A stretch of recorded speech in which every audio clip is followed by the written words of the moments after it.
All right, welcome to Random Vets Real Stories. Today's guest is retired Lieutenant Commander Dalyn Dunn, U.S. Navy. Probably about 2015, I left there. I was Okay. searching for a new job down in the Pensacola area, which is where I reside now. Anita and I wanted to get back in the Pensacola area or a small circumference from there. So between Panama City to New Orleans, Louisiana is kind of just the semicircle that we wanted to encompass. Need to get somewhere down there. Our kids were down there, our grandkids were down there. Anita is a Pensacola native, so that snow up there in Maryland was not appealing to her. Me being a Colorado boy, I enjoyed it, but hey, so she says the only thing white that she wanted to see was the beach, so that was it. So we're moving.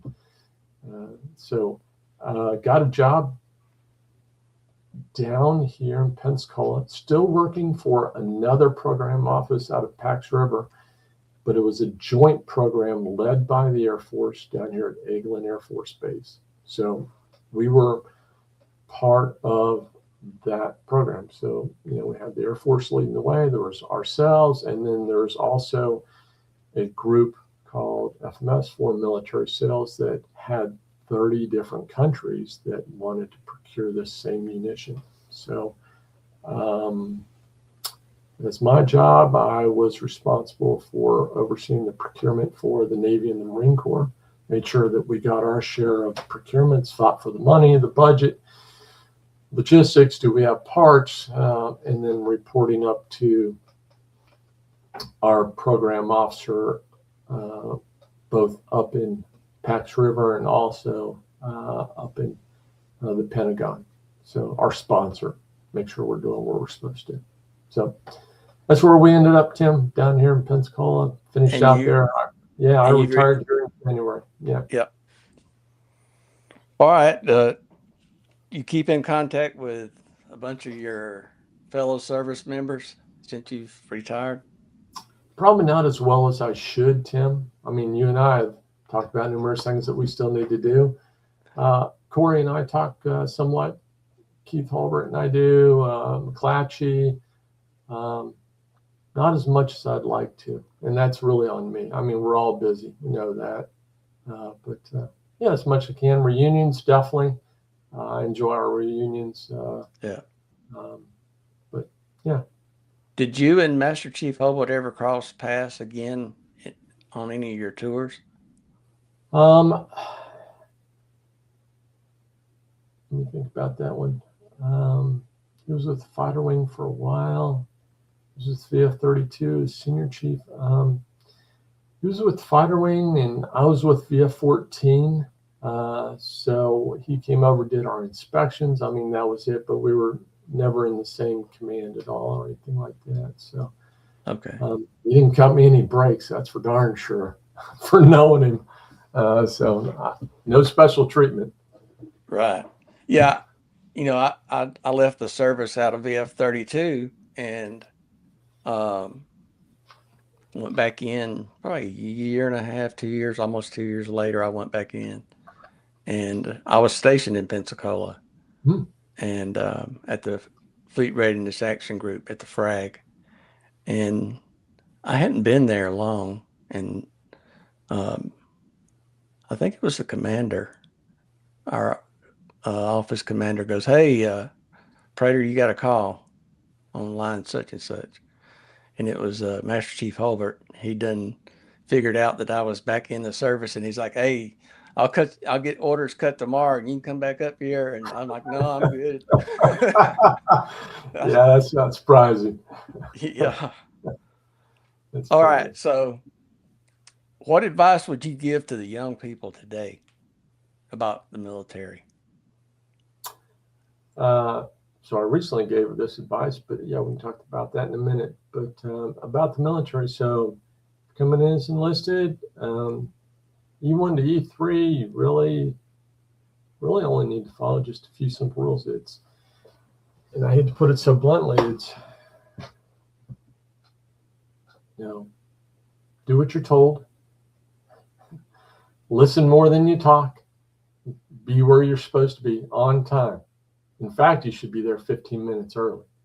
And that's Right. really it for E1 to E3. I mean, it's the three simple rules that you truly need to follow. Once you go above that, you start getting a petty officer, so then it changes a little bit. But it's a foundation for really what you should be doing. Okay. It's the only way you're going to learn is, doing what you're supposed to be doing, listening well, it works for quite a few folks. I truly wish that a lot of our younger folks would join the military. I think it's a great bridge. If you're in that stuck, it's like, okay, I graduated high school. I'm not sure that I want to go to college because I'm tired of school. I'm tired of all the homework. I'm tired of this or that or whatever it might be. And you're just not quite sure what you want to do yet. I think it's a great bridge. Join the military, figure it out from there. Let you experience a few career options. You can actually change rates while you're in the military. You don't want to be a corpsman anymore. You want to be, I don't know, an ordnanceman. Okay, fine. Go ahead and change the rate, apply for it. But you can see what other people are doing and go from there. And, maybe it is something that you want to pursue once you get out of the military. So I think it's a great bridge. And I wish a lot of other young folks actually did it, used it. Okay. What was, or let's see, do you have any other family members that are currently serving? So that was the one we're going to talk about. So my grandson, we have six grandsons. So the oldest grandson just finished Army boot camp. So he just finished that. He's up at Army Individual Training. It's called AIT. That's his A school. It's up in Richmond, Virginia. So that's where he's at. So he's got till the first week in February to finish up, February 26th.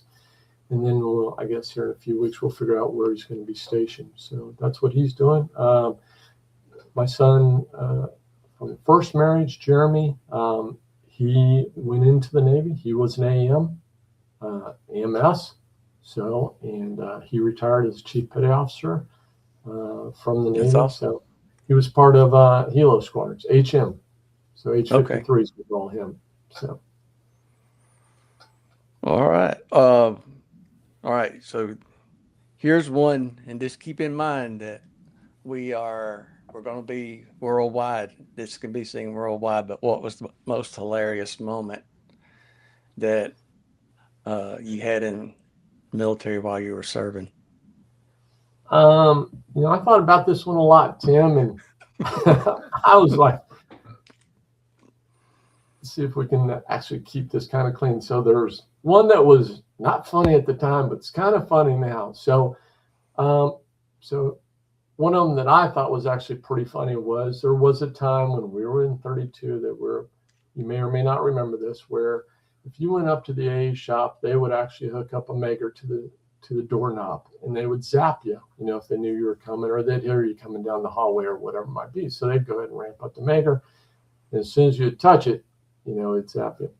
So anyway, I was aware of this, and so I was headed to the AA shop, and they knew that I was coming because I wanted to go up and talk to Hardcastle, A1 Hardcastle. So I went up there. So they had set up. Well, on my way there, I ran into, then Senior Chief Hulbert coming down the passageway, and he was headed to the shop too. So anyway, we're headed there, and he touched the doorknob instead of me. And they didn't realize he came through there like his tail was on fire.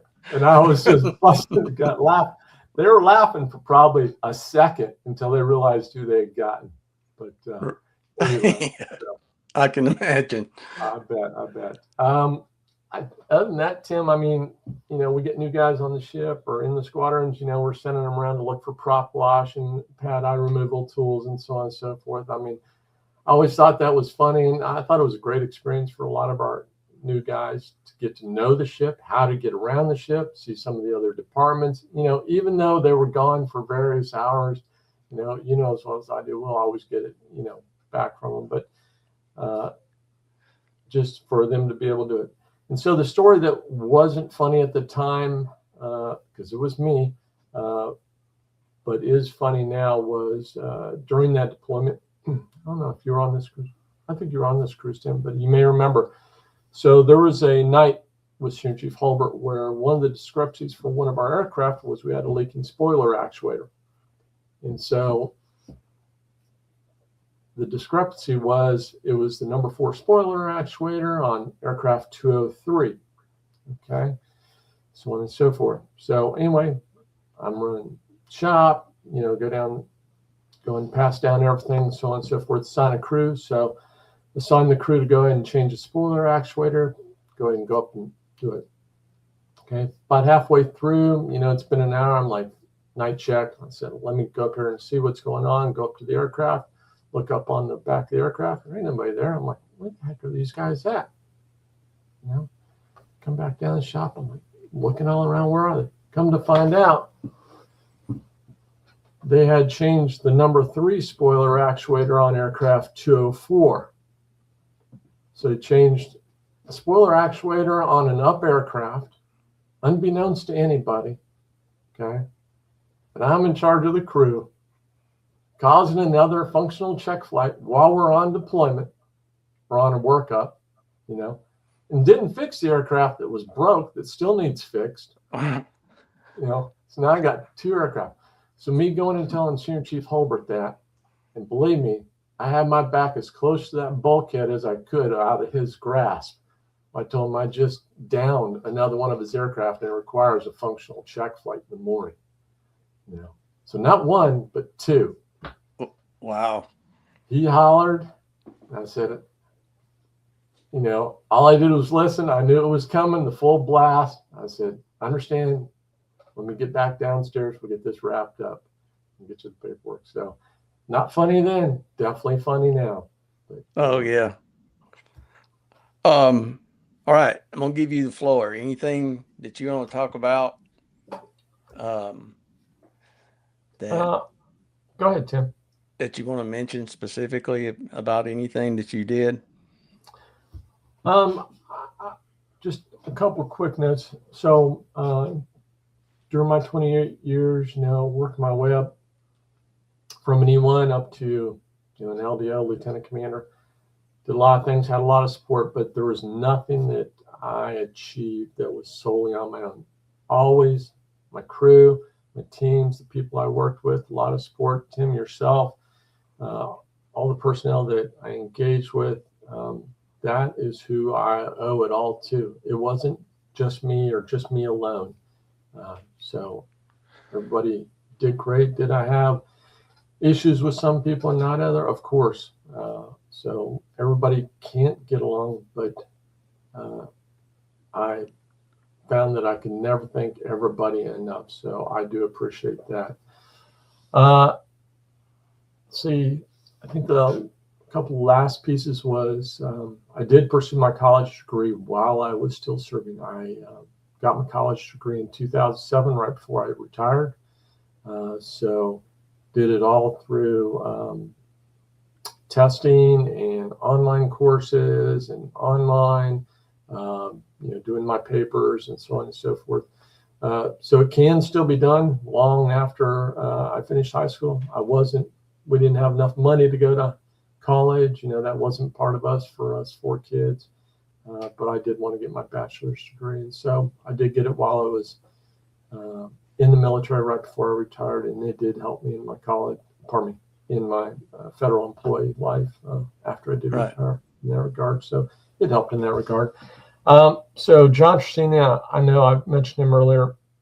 One quick note for him. So even though I've told him before that I apologize, but I still probably owe him another apology. So VF-31, if anybody recognizes the aircraft with the black fins on it, with the NK on the inside of the vertical fins and the rainbow swish on the tails, that was our bird. So we painted that. I was in charge of the MMCO in Oceana, and we painted those tails over a Christmas break, purposely over a Christmas break. And I had forgotten to tell John that we had done that. Well, John was taking the New Year's period while I was out of the office for the holidays for New Year's. So Christmas I was in, John was on leave. New Year's I was out and John was manning the show. So Strike Fighter Wing got wind that we had painted the tails black, and they went crazy, according to John. He got caught off guard that we had done it, that we had painted the tails black. It was the CAG's bird. It was against the paint scheme, so on and so forth. But anyway, they resigned that we could keep them black. Okay. We went back and forth, back and forth. The CO liked them.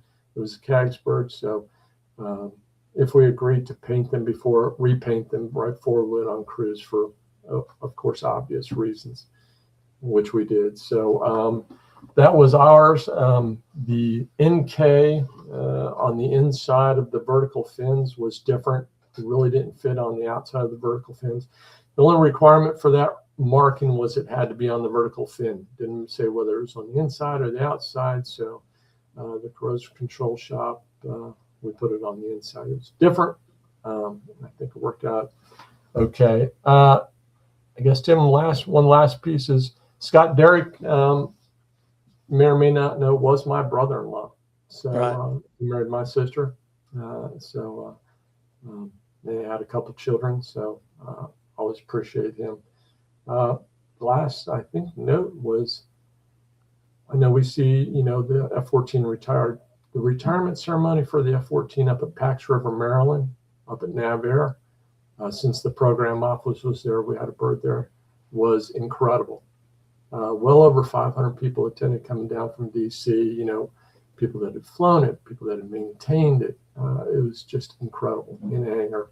Lots of great guest speakers, people that were, COs when you and I were there were admirals coming down from, DC now or driving up from Oceania. So that retirement ceremony, from that program office. So that was it, Tim. It was definitely an event that you could shed a tear. Okay. Yeah. I would have liked to have been able to attend that myself. All right. I got one last question. Would you do it again? Yep. Absolutely. Absolutely. I have no regrets. As said, I would do it again. Not my current body and current age, but yeah, not knowing what was going to happen, coming from Colorado, about as far from saltwater as you could get, but not knowing how it was going to go. But yeah, I was fortunate. Worked with great people, so I would do it again. What about yourself, Tim? Oh yeah, in a heartbeat. Yeah. Master Chief Hobart, some people loved him, some people hated him. For me, the best thing for me when I got out was the work ethic. And I was like, if you can work for Master Chief Hobart, you can work anywhere. That's the truth right there. And, you'd have folks in the civilian world complaining. I'm like, you don't have a clue. You don't have a clue. Yeah. Yeah. I agree with you. That work ethic was something else. Yep. All right. I'm going to wrap this up. I want to thank you for coming on. It was an amazing story. I really appreciate it. Dalyn and I stay in touch some. I hope to retire here soon, and me and Dalyn can hang out some in Pensacola. Absolutely. But I want to thank everyone for watching. We'll be posting several episodes in January. So remember to like and subscribe to the channel. And I appreciate it. Thank you for watching.